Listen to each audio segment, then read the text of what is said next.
Purposefulness is one in a series of 4 short webinars on building resilience.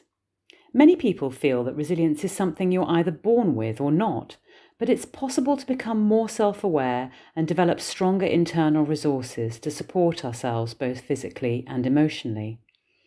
This is really what these webinars are helping you to explore. Purpose keeps us committed and engaged in a task even when it starts to get tough and setbacks begin to get in the way. We need to feel that what we're doing is both worth it in the long run and of real value, and it can help us to stay positive and optimistic, seeing difficulties as something to overcome, a challenge rather than a fated message to stop striving forward. Without goals, it's easy to drift and flow with the current of your life, and at certain points in life that is fine. We all need to take our foot off the pedal every now and again.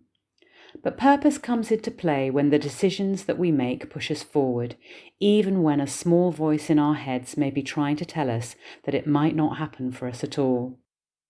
These goals do need to be a delicate balance between being challenging and also being achievable. Have you ever had to overcome a serious obstacle in your life plan? Maybe failing an exam or being made redundant, the end of a relationship or the loss of a loved one. Spend some time just considering what actually kept you going then. Did you use any of the 4 areas of resilience that are covered in these sessions? Confidence, adaptability, support, or purpose? When you look back on it from the safety of time, can you view it differently? For some, having a setback of some sort can be the real game changer to how you view difficult experiences. For instance, starting on a difficult pathway such as a career choice or a relationship, and then when it stops working for you, realizing that there are a great many other pathways just waiting to be followed, but we had forgotten that they were there. Central to our personal resilience is the core values that we hold. And these can come from many sources, including our culture, beliefs, our experiences, and may well change slightly over time. What are your top 3 life values now? Factors that are so important to you that you think of them first when you plan and feel that they should not be compromised. Spend a little time drawing your own values wheel, as we have shown here, taking each aspect and giving it a score between 0 and 10 for importance. You may want to start with areas covered such as money, spirituality, love, relationships, kindness, health, experiences, ethics, career, or maybe safety. Just pause and write down the values that are unique to you and how you rate them.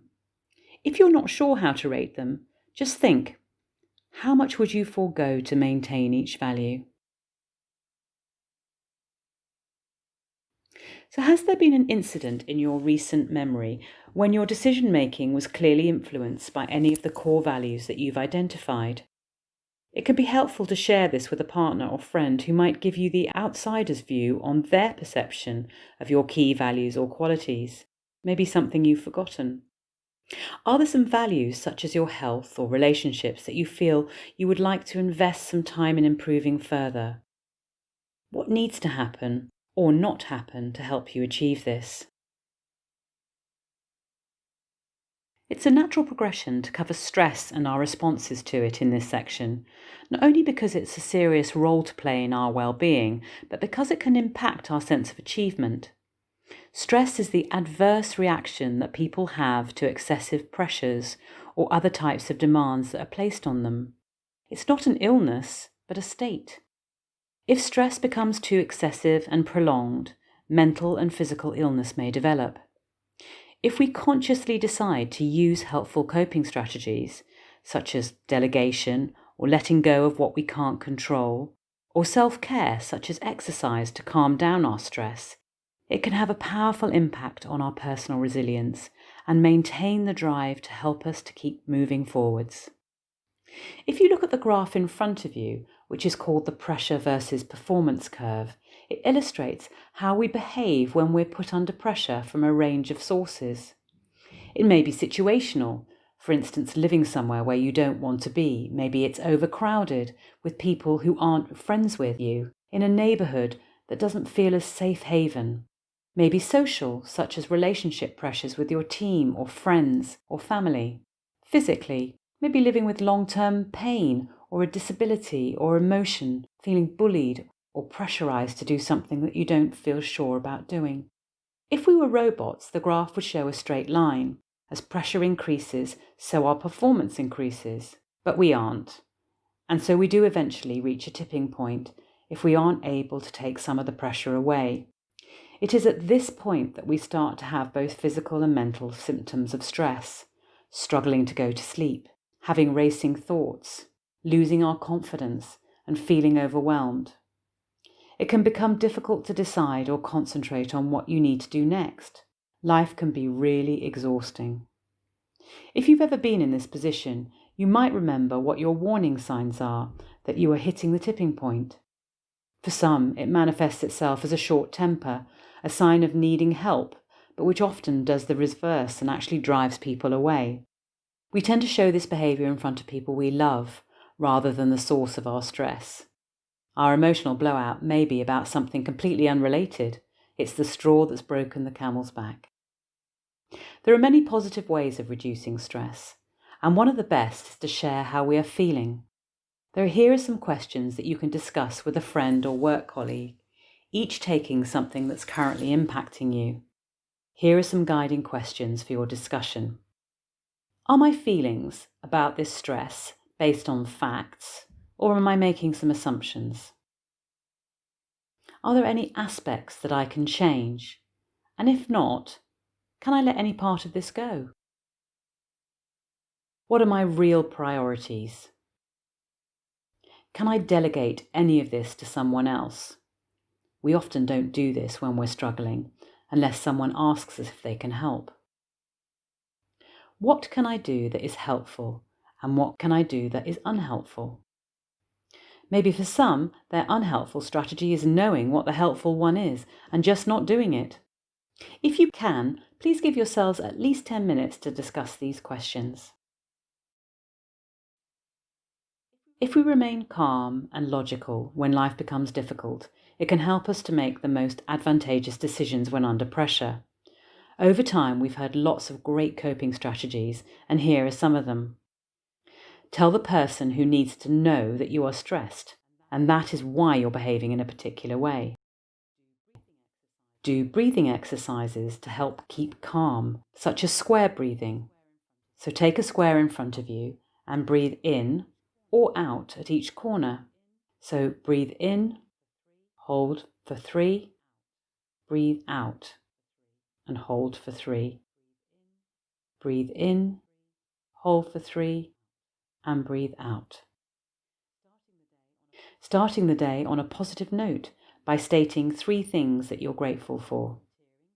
Volunteering to help someone who's in a more difficult position than you can give perspective and a feeling of goodwill.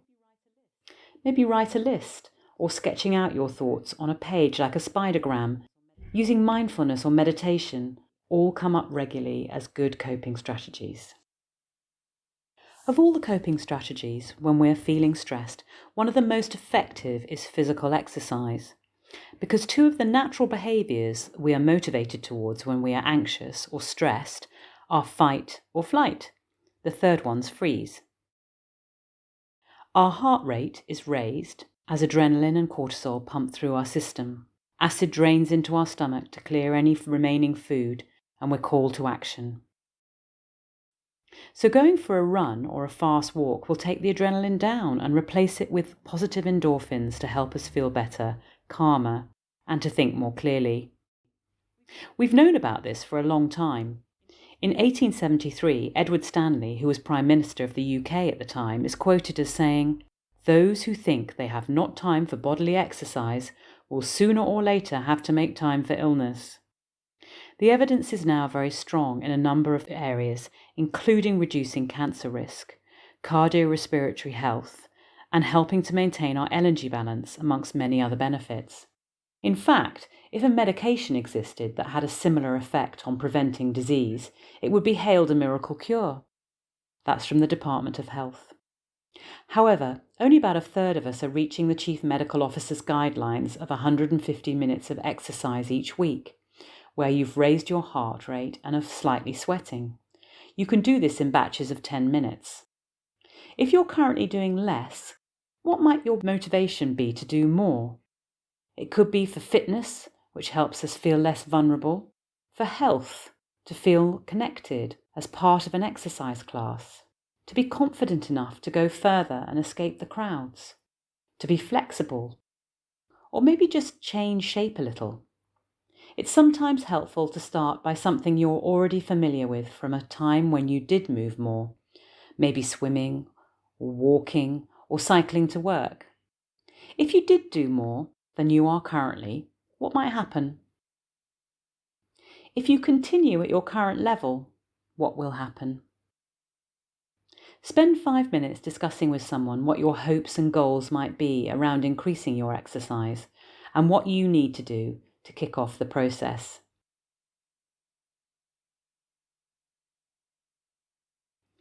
We thought it would be helpful to include a couple of useful tips on maintaining physical activity levels. Understand that your brain, when stressed, overrides your body's needs.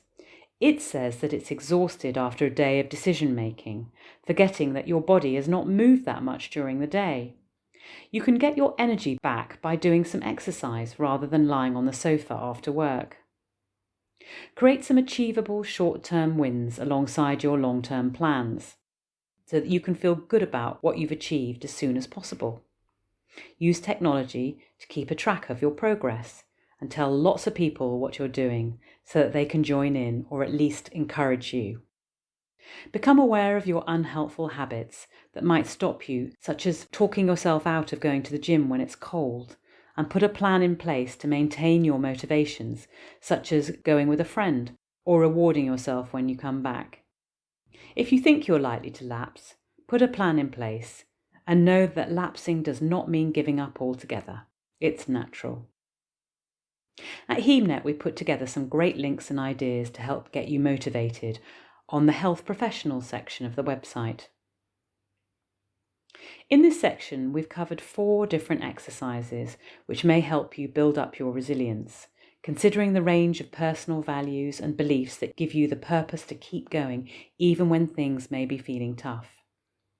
Firstly, considering your core values. Secondly, the qualities that you have used in the past to overcome adversity.